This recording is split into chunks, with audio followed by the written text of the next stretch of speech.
신명기 3장. 우리가 돌이켜 바산으로 올라가매 바산 왕 옥이 그의 모든 백성을 거느리고 나와서 우리를 대적하여 에드레이에서 싸우고자 하는지라. 여호와께서 내게 이르시되 그를 두려워하지 말라.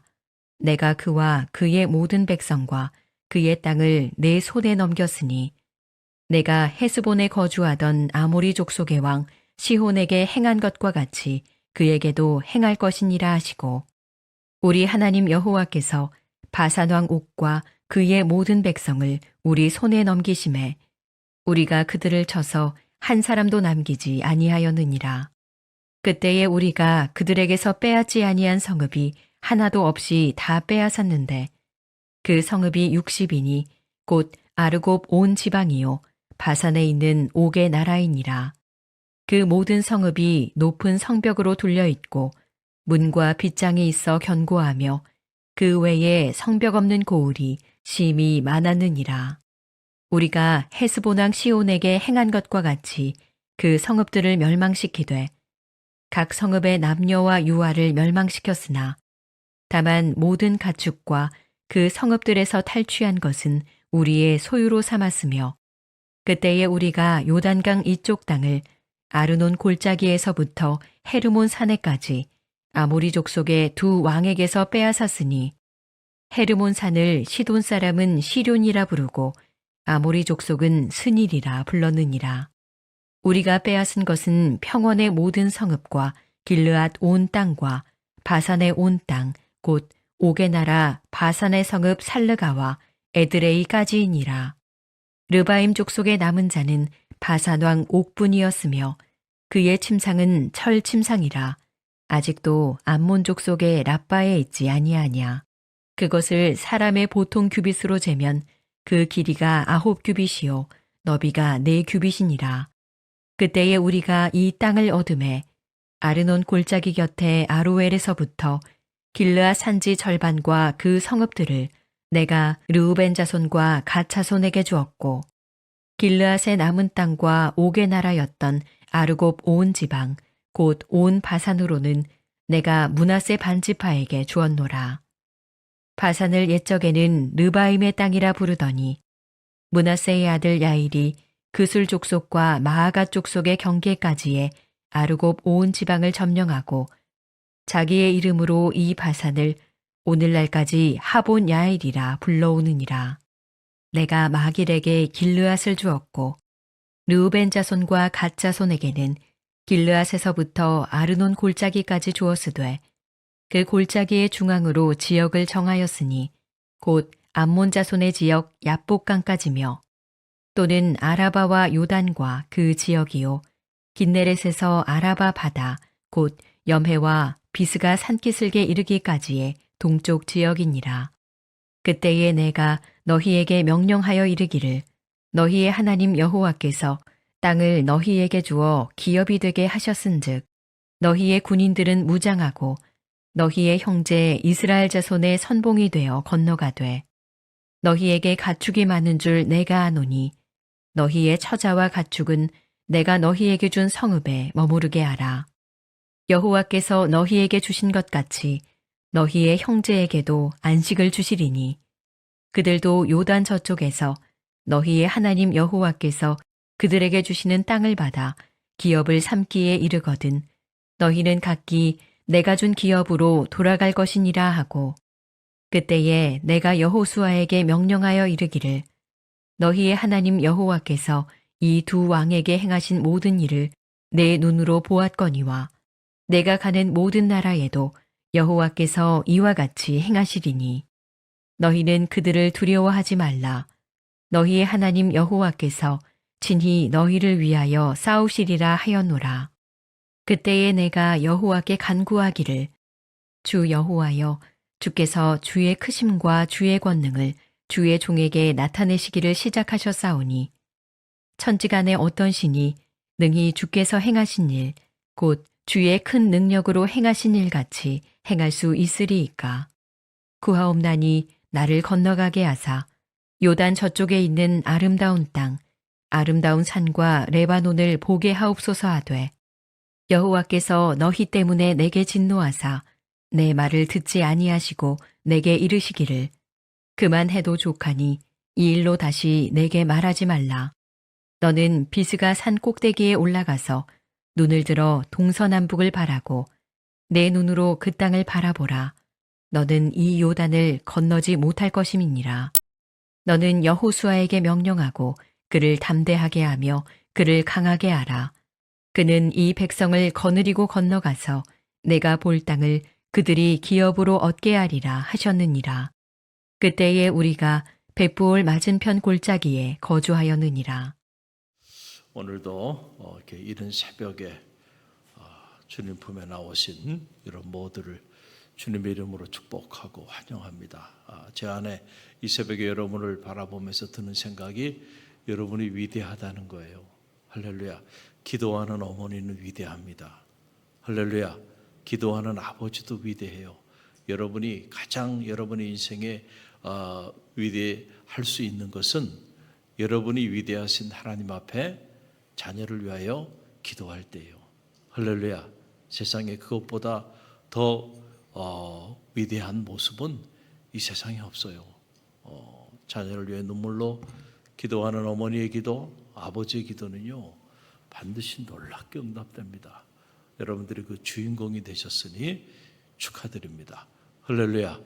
오늘도 자녀를 위해서 기도하는 그런 부모들이 되시기를 바라고, 어제는 장례가 있어서 새벽 5시 20분에 저 성남 장례식장에서 하간 예식을 거행을 했어요.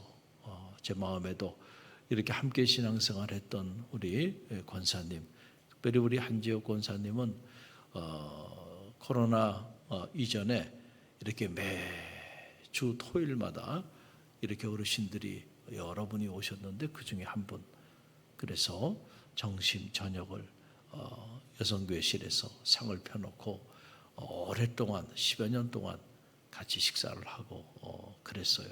그런데 이렇게 먼저 세상을 이제 떠나게 되니까 저도 마음이 참 많이 힘들더라고요. 이렇게 한 분 한 분 떠나시는구나, 이런 생각이 드는데, 그래도 우리가 이제 천국의 소망을 가지고 살아야죠.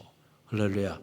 우리에게 주어진 시간들이 생각만큼 길지 않고 하나님께서 잠깐 또 우리를 만나게 하셨고 또 함께 이렇게 지나게 하셨다가 또 때가 되면 또 우리가 다 하나님 품으로 가는 거예요. 우리에게 주어진 시간들 의미 있게 잘 활용해서 후회함이 없는 삶을 사는 축복이 있게 되기를 간절히 바랍니다. 오늘 이 신명기 3장 말씀인데 참 이 말씀 보면서 큰 감동으로 와닿아요. 그렇구나. 사람은 언제나 머물다 간 자리가 아름다워야겠구나, 이런 생각을 하게 됩니다. 우리가 어떤 흔적을 남기며 사느냐라고 하는 것은 너무너무 중요하죠. 우리는 흔적을 남기며 살고 있어요. 그렇죠? 여러분의 그 존재의 흔적이 계속해서 그 족적이, 그 믿음의 족적이 흔적으로 남아요. 누군가에게는 그 흔적이 성지가 되기도 하고 또 누군가에게는 그 흔적이 삶의 인생의 좌표가 되기도 하고 또 누군가에게는 그 흔적 때문에 생명의 길을 걷게 되는 그런 역사가 나타나기도 하는 거죠. 참 이 신명기 3장을 읽어보면 여러 생각이 드는데 모세, 정말 모세는 대단한 인물이었구나 라고 하는 것을 다시 한번 깨닫게 됩니다. 모세가 하나님의 부르심을 받고 사실은 모세 입장에서 보면 애굽은 가고 싶지 않았던 그런 인물 아니었겠어요? 애굽에서 좋은 추억이 없잖아요. 사람을 살해하고 그리고 도망자가 돼서 미디안 강야로 도망을 왔어요. 그러니까 애굽의 애자만 들어도 자다가도 벌떡 일어났을 겁니다. 그래서 다른 곳은 몰라도 애굽만큼은 가지 않으려고 했던 거예요. 살인자다.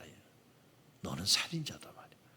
그래서 바로가 그 모세를 죽이고자 했던 거고 백성들이 그를 살인자로 그렇게 낙인을 찍었던 그것이 바로 애굽이에요. 그런데 하나님이 어느 날 떨기나무 풀꽃 가운데서 찾아오셔서 그에게 애굽으로 일어나 가라는 거예요. 여러분 참 하나님 제가 다른 데는 다 갈게요. 근데 애굽만큼은 가고 싶지 않아요. 그렇지 않았겠어요? 가고 싶어 간 거 아니에요. 하나님이 택하시고 부르셔서 그리로 가라고 보내신 거예요. 파송한 거예요. 그래서 뭐 이런저런 처음에는 핑계도 되죠. 제가 참 사실은 말을 잘 못합니다. 그러니까 입이 뻣뻣하다는 거예요. 그러니까 하나님이 말 잘하는데 형 아론을 내가 붙여주마. 또 하나님 설사 제가 간들 그 백성들이 제가 뭐라고 제 말을 믿겠습니까? 하나님이 나를 보내셨다. 그리고 이 백성을 출애굽해라. 누가 믿겠습니까? 누가? 그 사람이 웃음꼴이 되고 아니 말이 그렇지 출애굽이 그렇게 가능하겠습니까? 이렇게 저렇게 핑계를 대요. 그러나 하나님이 그에게 능력의 지팡이를 주시고 그리고는 결국 하나님이 그를 설득해요. 그래서 모세가 내키지 아니했던 마음이지만 결국 하나님 앞에 순복합니다. 그리고 사명의 길로 간 거예요. 그런데 갔을 때 모세를 움직였던 그의 내면의 가장 강력한 에너지는 꿈을 주신 거잖아요. 이제 이 백성을 출애굽해서 꿀과 젖이 흐르는 가나안 산지에 이르는 꿈입니다. 그러니까 모세의 마음에 늘 잊을 수 없는 강렬한 비전, 강렬한 소원, 강렬한 꿈은 바로 뭐냐면은 그 아름다운 땅, 그 축복의 땅, 그렇죠? 그 땅에 들어가서 성민으로 사는 거예요. 그것이 모세가 그 숱한 광야의 시간들을 보내면서도 무릎 꿇지 않고 무너지지 않고 끝까지 버틸 수 있었던 힘이었어요. 그 오늘 이 신명기 3장 안에도 모세가 이제 출애굽하고 꿀과 젖이 흐르는 가나안 산지로 들어가게 될 출애굽 2세대들에게 자기의 삶을 소환해 가면서 그때 일들을 이렇게 설교로 선포하는 거예요. 자기가 하나님 앞에 꿀과 젖이 흐르는 가나안 산지가 눈앞에 보여 38년 동안 그 험악한 광야를 다 지나왔어. 그때 내가 하나님 앞에 한 기도가 뭔지 아느냐? 그 얘기를 해주는 거예요. 그게 23절로 25절의 말씀이에요. 함께 읽어봅니다. 그때 내가 여호와께 간구하기를 주 여호와여 주께서 주의 크심과 주의 권능을 주의 종에게 나타내시기를 시작하셨사오니 천지간에 어떤 신이 능히 주께서 행하신 일 곧 주의 큰 능력으로 행하신 일같이 행할 수 있으리까? 구하옵나니 나를 건너가게 하사 요단 저쪽에 있는 아름다운 땅 아름다운 산과 레바논을 보게 하옵소서. 자, 모세가 하나님 앞에 이렇게 간곡하게 나로 하여금 요단을 건너 저 아름다운 땅, 저 축복의 땅을 바라보고 그 축복의 땅에 들어가게 해달라.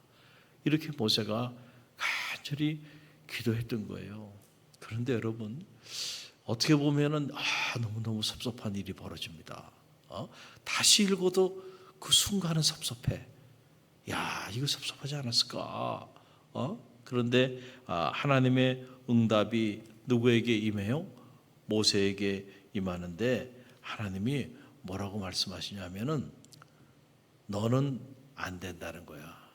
너는 여기까지야. 그러니까 너 딴 생각하지 마. 너는 요단을 건너지 못할 거야. 너 대신 여호수아 그를 내가 보낼 거야. 그는 산지의 주인공이 될 거야. 너는 그가 그 산지의 주인공이 될 수 있도록 그를 강하게 하고 힘있게 해. 하나님의 응답이요. 이렇게 모세에게 임합니다. 여러분 그 내용이 오늘 보면 성경에 나와요. 자, 26절에서 여러분 28절 말씀 보세요. 함께 읽어봅니다. 여호와께서 너희 때문에 내게 진노하사 내 말을 듣지 아니하시고 내게 이르시기를 그만해도 족하니 이 일로 다시 내게 말하지 말라. 너는 비스가 산 꼭대기에 올라가서 눈을 들어 동서남북을 바라고 내 눈으로 그 땅을 바라보라. 너는 이 요단을 건너지 못할 것임이니라. 너는 여호수아에게 명령하고 그를 담대하게 하며 그를 강하게 하라. 그는 이 백성을 거느리고 건너가서 내가 볼 땅을 그들이 기업으로 얻게 하리라 하셨느니라. 아멘. 만약에 여러분이 이 모세의 입장이었다고 한다면 여러분은 어땠을까요? 그렇죠? 막 섭섭해가지고요. 하나님이 이럴 수가 있어요? 제가 지금까지요 얼마나 고생을 했어요? 하나님이 그렇게 제가 이집트에 애굽에 가고 싶지 않다는데 가라 그래서 순종해서 10번이나 목숨을 걸고 그 고생을 해가면서 그래서 출애굽의 역사를 이루고 홍해가 가로막혀 있을 때 백성들이 얼마나 난리를 쳤습니까? 그래도 제가 목숨을 걸고 그 백성 거느리고 홍해로 왔어요. 마라의 쓴물 때문에 또 백성들이 돌을 던지고 죽이고자 하고 난리를 쳤을 때 마라의 쓴물을 달게 하고 먹을 양식이 없다고 또 불평하고 원망했을 때 만나와 메추라기로 먹이고 제가 지금 이 백성을 거느리고 여기까지 지금 온 이 세월이 있잖아요. 그런데 아니 여기서 그만두라 그러면은 이게 말이 됩니까? 적어도 요단을 건너 그 축복의 땅 아름다운 땅에 들어가게 해주셔야죠. 여러분 같은 그렇게 얘기하지 않았겠어요? 40년을 광야에서 그 꿈 하나 붙잡고 모세가 그 백성들을 거느리고 여기까지 온 거예요. 그런데 바로 꿀과 젖으는 가나안 산지가 눈앞에 보이는 그곳에서 너는 여기까지, 너는 거기 못 들어가, 그만해, 이걸로 족하니까 너는 여기까지야. 그 대신 너 대신 여호수아가 들어갈 거야. 그러니까 너는 여호수아를 강하게 하고 힘있게 해.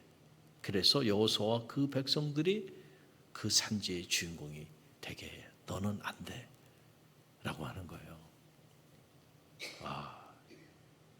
모세의 반응인데요, 이 얘기를 들었을 때 우리는 시기도 질투도 얼마나 많을 줄 몰라요. 우리는 그리고 아주 개인적인 욕심도 너무 많아요. 그래가지고 만약에 우리가 뭐 이 정도 40년 모세처럼 이건 아니더라도 어떤 일을 하다가도 그 일을 내가 다 시작해서 이렇게 해왔는데 갑자기 당신은 그만하세요. 새로운 사람을 리더로 세워서 그 일을 하게 한다 그러면 상처받았다 그러고 서운하다 그러고 섭섭하다 그러고 난리가 날 거예요. 그런데 여러분 모세는요 40년이야. 40년. 그런데 하나님이 이렇게 딱 얘기하니까요 모세가 어떻게 반응을 보여요? 단 한마디도 하나님 앞에 섭섭하다고 토로하지 않습니다. 야, 이게 위대한 거야. 할렐루야. 이게 위대한 거야. 하나님이 말씀하셨잖아. 내가 아무리 그렇게 가고 싶다고 하나님 앞에 간절히 기도했잖아. 단언하며 기도했잖아. 그곳으로 들어가게 해달라고.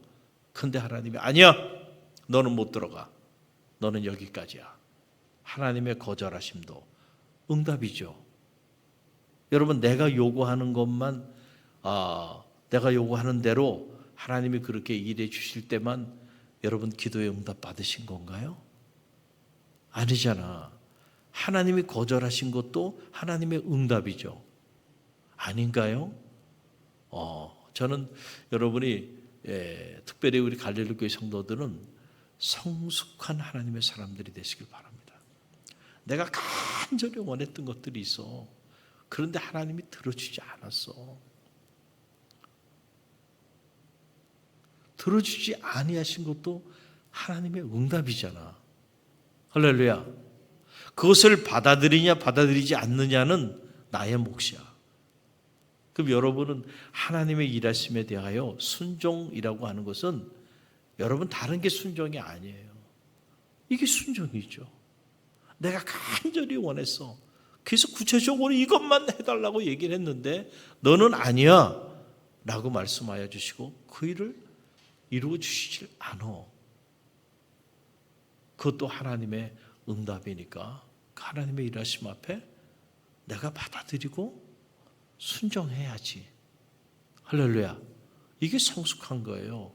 근데 우리는 잘못 알고 있는 게 내가 원하는 대로 된 것만 기도의 응답이라고 생각해.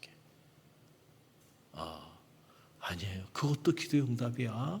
그러나 내가 원하는 대로 들어주지 않은 것도 하나님의 기도의 응답이야. 알 수는 없지만 하나님의 기쁘신 뜻이 있는 거야. 할렐루야. 그러니까 너는 여기까지야. 그랬을 때 모세가 한마디 이의를 제기하지 않고 불평하거나 원망하지 않았습니다. 그냥 순종하며 받아들였습니다. 그리고는요, 모세가 놀라운 건요, 여호수아를 세우는 거야. 하나님 말씀하여 주셨잖아. 나 대신 여호수아를 리더로 세워서 축복의 산지로 들어가게 하신다고 말씀하셨고 그를 강하게 하고 힘있게 하라 그러셨잖아. 그래서 지금 출애굽 2세대들 한번 생각해 보세요. 모세는 엄청난 카리스마를 가지고 이 광야를 건너온 사람입니다. 백성들이 다 모세만 바라보고 있어요. 그런데 모세가 그 백성들이 얘기하는 거야. 내가 아니야. 하나님이 나는 그곳에 들어가지 못하게 한다고 하셨어. 내 대신 여기 여호수아가 들어갈 거야. 그러니까 너희들은 이제는 내 말을 따르지 말고 누구 말을 따르라는 거야? 여호수아 말을 따라. 이 여호수아를 통하여 하나님이 너희를 저 산지의 주인공이 되게 하실 거야. 지금 이 신명기는 모세의 고별 설교예요.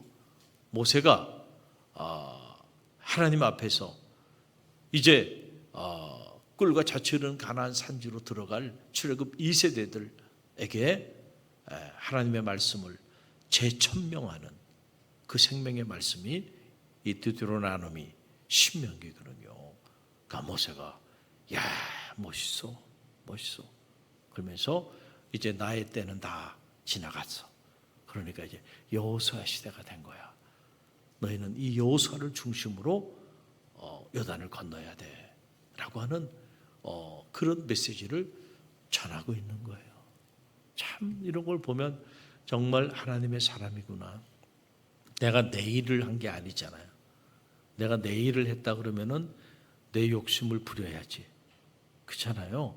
그런데 모세가 애굽에 가서 출애굽의 역사를 이룬 것도 광야 40년을 지내온 것도 내 일을 한 게 아니고 누구의 일을 한 거예요? 하나님의 일을 했잖아. 그런데 그 하나님이 여기까지래잖아. 그러면 어떻게 해야 돼? 순종해야죠. 순종해야지. 그러니까 우리가 이렇게 믿음의 길을 걸어가면서 어떻게 보면 우리도 인생의 광야를 지나고 있는데 우리 신앙인들은 우리의 삶이 우리 자신의 삶인 것 같지만은 우리가 영적인 눈으로 보면 결국 우리가 어디서 무슨 일을 하며 살든지 설사 가정에서 자녀를 양육하는 일조차도 내 일은 아니에요. 하나님의 일입니다. 하나님이 허락하여 주신 기업이잖아. 자녀는 그 기업을 잘 세우는 일은 하나님의 일입니다. 할렐루야. 그래서 여러분의 자녀를 위해서 여러분이 기도하는 것도 하나님의 일이에요. 할렐루야. 너무너무 중요한 하나님의 일이야.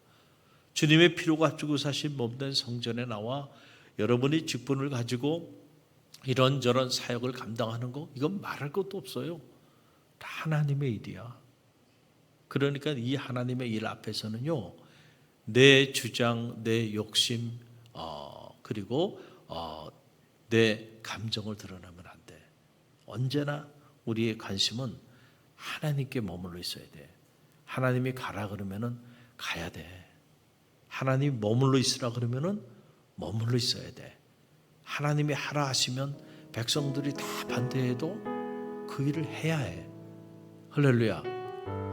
여러분 이거예요. 모세의 모습을 통해서 보는 거예요. 오늘 우리 인생의 광야를 지나고 있는데 우리는 어떻게 이 인생의 광야를 지나고 있는지 우리 자신을 한번 점검해보고 모세의 이 아름다운 리더십, 이 영적인 리더십 우리가 본받게 되는 그런 지혜가 있게 되길 바라고, 무엇보다 여러분의 영적인 그 리더십을 통해서 여러분의 가정이 세워지게 되기를 간절히 바랍니다. 여러분 때문에 여러분의 자녀들이 여호수아처럼 정말 정교한 인물들로 세워지는 축복이 있게 되길 바랍니다. 또 여러분 때문에 우리 갈릴리 교회가 놀랍게 세워지는 축복이 있게 되기를 주님의 이름으로 간절히 축원드립니다.